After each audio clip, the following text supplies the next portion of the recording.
जिगर नहीं तो अश्क पीने का मजा क्या है, दिल हो अगर गम से खाली तो जीने का मजा क्या है।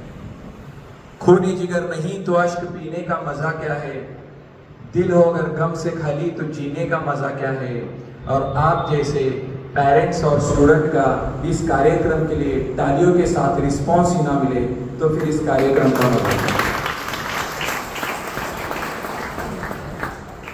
बसून बसून गुडघे गेले दुखून, बसून बसून गुडघे गेले दुखून, पाठ गेली अवघडून, मान गेली तुटून आणि कार्यक्रम संपवून बक्षीस घेऊन खास मॅडमचं स्पीच ऐकून पट्टदिशी घरी जावं म्हटलं तरी पारसकर सर आले कुठून, अशी मनात सगळ्यांची भावना इथे दिसते। मी जास्त वेळ न घेता मला फक्त 10 मिनिट दिलेले, 10 मिनिटांमध्ये बरेच आपले मी पारसकर अकॅडमी रन करतोय। मी गेली 13 वर्ष पारसकर अकॅडमी रन करतोय, त्याच्यामध्ये बरेच आपल्या अकॅडमी सुद्धा पालक आणि विद्यार्थी तर जमा झालेले आहेत। फर्स्ट ऑफ ऑल विश्वास नांगरे पाटील सरांचे एक वाक्य सुरुवातीचं ते मी खास मॅडम साठी सांगू इच्छितो। ते त्यांच्या समोर जे विद्यार्थी बसलेले असतात ते विद्यार्थ्यांना म्हणतात, माझ्या जमलेल्या गोड गोंडस देखण्या सुंदर रान फुलानो। ते म्हणतात, माझ्या जमलेल्या गोड गोंडस देखण्या सुंदर रान फुलानो। मी तुम्हाला रान फुलानो याच्यासाठी म्हटलो की या रान फुलांना काळी कसदार जमीन, योग्य हवामान आणि भरपूर पाऊस ज्यावेळी मिळतो त्यावेळी रान फुलं अशी फुलतात अशी उमलतात की यांच्या समोर पुण्या मुंबईचे झेंडू मोगरे गुलाब फेके पडतात। अशापैकी एक आपल्या या भागातून मॅडमने एक जे यश संपादन केले, मी स्वतः एमपीएससी केलेली आहे। एमपीएससी किती अवघड असते आणि UPSC union public service commission केंद्रीय लोकसेवा आयोग त्याचा आवाका समजेपर्यंतच 1 वर्ष जातो। तर मॅडमने त्याच्यामध्ये घवघवीत यश मिळवले। तुम्हाला फक्त ते ग्लॅमर दिसते आता आहे, म्हणजे पाठीमागचे कष्ट काय, ज्यावेळी तुम्ही पर्सनली मॅडमशी 10 मिनिट बोलाल त्यावेळी त्या गोष्टी सगळ्या लक्षात येतात। आणि मी खरंच बोलण्यासाठी या कार्यक्रमाला उपस्थित नाही आहे, मी खास मॅडमना ऐकण्यासाठी उपस्थित आहे। ज्यावेळी जयसिंगपूर एकलव्य अकॅडमीमध्ये त्यांचा कार्यक्रम होता त्यावेळी मला तिथे इन्व्हिटेशन होतं, पण काय कारणास्तव मी तिथे पोहोचू शकलो नाही, म्हणून मी सरांना सांगितलं की नक्कीच मी इथं उपस्थित राहील। मी जमलेल्या सर्व पालकांसाठी आणि विद्यार्थ्यांसाठी एक 2च मिनिटात 1-2-3 गोष्टी सांगेन आणि त्याच्यानंतर जे कार्यक्रमाचे जे आयोजक आहेत त्यांच्याबद्दल 1-2 मिनिट बोलेन आणि मी नक्की थांबेन। आज बरीच मुलं निगेटिव्ह होतात, थोडे दिवस काम करतात, हे जग सगळं 97% निगेटिव्ह विचारानं भरलेलं आहे। एक गाव होतं, त्या गावामध्ये एक टेकडी होती आणि त्या टेकडीच्या टोकावरती कोण जाऊ शकत नव्हतं, म्हणून गावातल्या 10 तरुणांनी ठरवलं मी या टेकडीच्या टोकावरती जाईन। 10 तरुण जमले, टेकडीवर चढायला त्यांनी प्रवास चालू केला। सगळ्या गावातले लोक जमले, सरपंच जमले, उपसरपंच जमले, गावातले लोक आले, पत्रकार आले, सगळेजण ओरडू लागले, अरे कशाला चालाय टेकडीवर, पडाल मराल जाऊ नको। त्यातले 5 जण भिवून खाली आले। किती जण राहिले? 5 जण राहिले। 5 जण टेकडीवर चढत गेले, अर्ध्यापेक्षा वरती गेले। खालचे लोक दंगा करत होते, जाऊ नका, आतापर्यंत कोण गेलेलं नाही, अशक्य आहे, पडून मराल, आयुष्य गमवाल। त्या 5 जणांमध्ये सुद्धा 3 जण भिवून खाली आले, राहिली दोघं कोणाचं ऐकायला तयार नाही। गेली टेकडीच्या अगदी जवळ गेली होती, शिखराच्या जवळ गेली होती, they are near the peak point. अचानक लोकांचा आणि आवाज वाढला, पडाल मराल जाऊ नका। त्यातला 1 जण खचला, तोही खाली आला। टेकडीवरती किती जण राहिले? एकटा राहिला, एकटा तो ठाण्या वाघ, कुणाचं सुद्धा ऐकला नाही, डायरेक्ट गेला टेकडीवरती, झेंडा रोवला आणि खाली आला। खाली आल्यानंतर सगळीकडे त्याचं कौतुक, गावातले लोक जमले, सगळे आले, पत्रकार आले, त्याला हार वगैरे घातलं आणि त्याचं कौतुक, तू हे कसं काय केलंस, तुला भीती नाही वाटली का? तो म्हणला काय, अरे तू एवढं सगळेजण भिवून खाली आले, तुझे 9 जण मित्र खाली आले, तुला भीती नाही वाटली का? तो म्हणला काय, 100 जण प्रश्न विचारतात, तो म्हणला काय, गर्दीत एक त्याचा मित्र आला, अहो त्याला काय विचारताय, ते बहिरा आहे, तो बहिरा आहे। म्हणजे जोपर्यंत करिअर मध्ये तुम्ही यश मिळवत नाही तोपर्यंत तुम्हाला बहिरा होणं गरजेचं आहे। सपने उन्हीं के पूरे होते हैं जिनके सपनों में जान होती है, पंखों से कुछ नहीं, उड़ान तो हौसलों से होती। स्वप्न ते नाही जे झोपल्यानंतर पडतं, स्वप्न ते नाही जे झोपल्यानंतर पडतं, खरं स्वप्न ते असतं ज्याच्यामुळे आपल्याला झोपच लागत नाही। फॅडीच पाहिजे आपण, जोपर्यंत ते मिळत नाही तोपर्यंत ते थांबायचं नाही। मी सगळे इथं पालक सुद्धा आले, त्यांच्यासाठी एक बोक्याचं उदाहरण नक्की सांगेन आणि मी थांबेन। एक बोका असतो, नवरा बायको किचन मध्ये असतात आणि तो बोका इथून रोज दूध पिऊन जातो।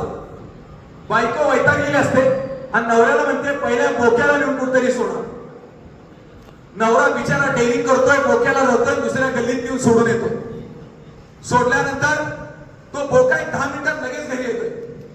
बायको वैतागते, बोका सोडता येत नाही. तो मध्ये दंगा करून काम सोडून येतो. 4 गल्ल्या लांब येऊन तो बोका सोडून येतो. तासाभरानंतर पुन्हा बोका घरी येतो. बोका वाट विसरत नाही लवकर. बायको भयानक चिडते, म्हणते तुमच्या पुरुषावर थोय, तुम्हाला एक बोका सोडता येत नाही. त्यावेळी मात्र नवरा भयानक चिडतो. तो म्हणतो गप, एक तरी हो बोका राहील, नाही तर तुझा बोका राहील. आज याला सोडल्याशिवाय सोडतो. तो त्या बोक्याला घेतो आणि लांब जंगलात घेऊन जातो. 1 तास झाला, कोणच परत येत नाही. तो बी बोका नाही, हिचा बी बोका नाही. 2 तास झाले, दुपार झाली, संध्याकाळ झाली, रात्र झाली, कोणच परत येत नाही. बायको मात्र टेन्शन मध्ये येते, कोणच, तो बी बोका नाही, माझा बी बोका नाही, गेली कुठं दोघं. रात्र झाल्यानंतर बायको न जेवता तिकडून तिकडे हेलपाटे घालत असते. रात्री 2 वाजता दारावरती नॉक नॉक. बायको कधी एकदा नवऱ्याचं तोंड बघू, बिचारा सकाळपासून बाहेर गेलाय, म्हणून दार उघडते तर बघते तर काय, नवरा समोरच असतो. पण ते बघितल्यानंतर नवऱ्याचे केस विस्कटलेले असतात, शर्टाचे बटन फाटलेले असतात, कपडे सगळे मातकटलेले असतात. आणि बघता बघता त्याला नवऱ्याचं वाईट वाटते. आणि बघता बघते तर तुझ्या पायात पुन्हा ते बोका. हे बायको लई चिडते, काय फायदा आहे तुमचा, मला जरा कौतुक वाटलं तर आणि बोका. नवरा त्याच्यापेक्षा डबल आवाज चढून सांगते, तोंड बंद कर, पहिले त्या बोक्याला आत ने आणि त्याला दूध दे. अहो ह्यो तरी त्रास आहे म्हणून तरी तुम्हाला सोडायला सांगितलं होतं म्हणते ती. पहिल्या बोक्याला दूध दे. अहो देते, पण झाले काय ते तरी सांगा. तुझ्या नादात या बोक्याला जंगलात सोडायला गेलो होतो, येताना घरची वाट विसरलो, तो बोका होता म्हणताना त्या पाठीमागे घरी आलो बघ, जंगलात बसायची वेळ आली. आणि आज आमचे 10वीचे विद्यार्थी त्यांच्यासाठी इन्स्पिरेशनल सगळं ठेवले. आज त्या विद्यार्थ्यांची अवस्था काय माहितीये का, आज त्या पोरांपेक्षा त्यांच्या आई वडिलांनाच काळजी जास्त आहे. पोरं मात्र सगळी निवांत आहेत. 11ला ऍडमिशन घ्यायचे, पप्पा सगळे कॉलेज फिरायला लागले, तो मुलगा फक्त पाठीमागे फिरायला लागले. अहो ते एखादे आपले सांगलीचं जे रेल्वे स्टेशन आहे तिथं मी थांबलो होतो. तिथं दोघं पळत जोरात आली. एक जण स्लिम होता आणि एक जण फॅटी होता. दोघं पळत होती, त्यांना ट्रेन धरायची होती. मी कोपऱ्यात हे सगळं बघत होतो. दोघं पळत जवळ आली, ट्रेन प्लॅटफॉर्म वरती आली. हे दोघं पळायला लागले, धापे द्यायला, सगळा घाम आहे अंगावर, बॅग आहे, ट्रेन आली, ट्रेन निघाली सुद्धा. ट्रेनचा पहिला डब्बा गेला, ट्रेनचा दुसरा डब्बा गेला. ही दोघं पळते. मला सगळी कुतूल एकच होती, यांना ट्रेन मिळते का नाही. ट्रेनचा पहिला डब्बा गेला, दुसरा गेला, तिसरा डब्बा, ट्रेनचा शेवटचा डब्बा राहिला होता. ही दोघं मात्र काय इकडे पळतच होती. त्यातला जो स्लिम होता की नाही, त्यानं जी जोरात उडी मारली डायरेक्ट डब्यात आणि ट्रेन निघून गेली. आणि दुसरा तिथंच राहिला आणि धाब्यात देत हा असा करत हसायलाच लागला. मला मात्र काय कोडं उलगडलं.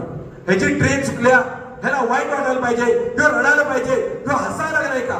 मी त्याच्याजवळ गेलो आणि विचारलं, बाबा तुझी ट्रेन चुकल्या, तुझा आलेला माणूस तुझ्याबरोबर गेला, तू का हसायला लागलायस, तुला वाईट वाटायला पाहिजे. तर तो मला म्हणला, अरे हसू नाही तर काय करू, जो गेला ना तो मला सोडायला आला होता. म्हणजे त्या डब्यात उडी मारून जाणारे यांचे आई वडील आहेत, ही मात्र प्लॅटफॉर्मवर थांबले. अशा बऱ्याच गोष्टी आहेत पॉझिटिव्ह थिंकिंग बद्दल. आज इथं मला बोलण्यासाठी तुम्ही 10 मिनिट दिली, त्याबद्दल आभारी आहे. आणि कार्यक्रमाचं खूप छान प्रकारे जे आयोजन केलं, शैलेजी पवार, त्यांचं कौतुक करावं तितकं कमी आहे की एक उद्योग समूहातली लोक उद्योग सांभाळत सुद्धा त्यांनी एक चांगला कार्यक्रम आखला. त्यांच्या जोडीला सौंदत्य सरांचा माझा परिचय खूप वर्षाचा आहे. सांगली हायस्कूलचे मुख्याध्यापक पद त्यांनी भूषवलेलं आहे. त्या हायस्कूलमध्ये यांच्यासारखे मुख्याध्यापक मी पुन्हा बघितलेले नाही. अतिशय मुलांमध्ये मिसळून राहणारे, मुलांच्या बरोबर बसून त्या ग्राउंडवरती मातीत बसून त्यांच्यावर डबा खाणारे. बऱ्याच वेळा सरांना मी ज्यावेळी भेटायला जात होतो, सर केबिन मध्ये भेटतच नव्हते. मग सगळे शिक्षक आले, ते बघा ती मुलं तिथे खेळायला लागले, त्यांच्यावर तिथे जेवण बसले. सरांना तिथून केबिन मध्ये घेऊन यायची वेळ.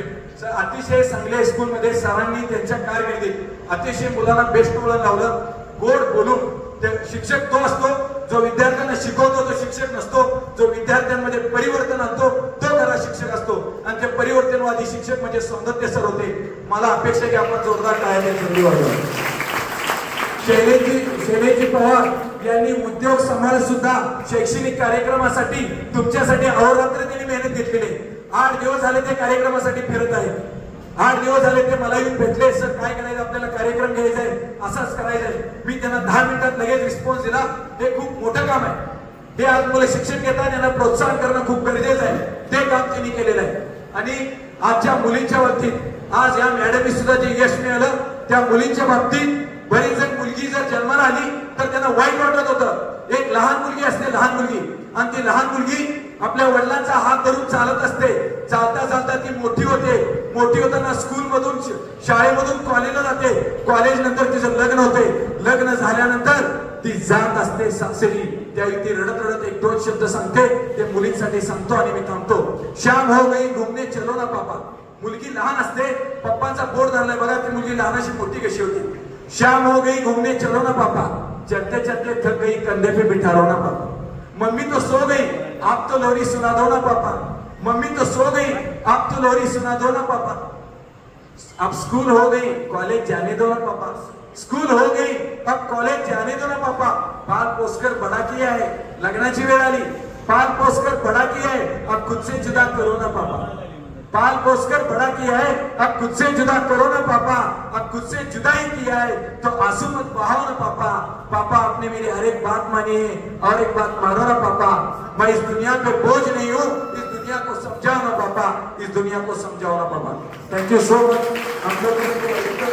हे बोलण्यासाठी खूप असतं, आपलं कोणीतरी वाचतं ते लिहिण्यासाठी खूप असतं, आणि आपली कोणीतरी आठवण ठेवतं, आणि आपली कोणीतरी आठवण ठेवतं. हे जगण्यासाठी खूप असतं, हे जगण्यासाठी खूप असतं. Thank you so much. धन्यवाद माननीय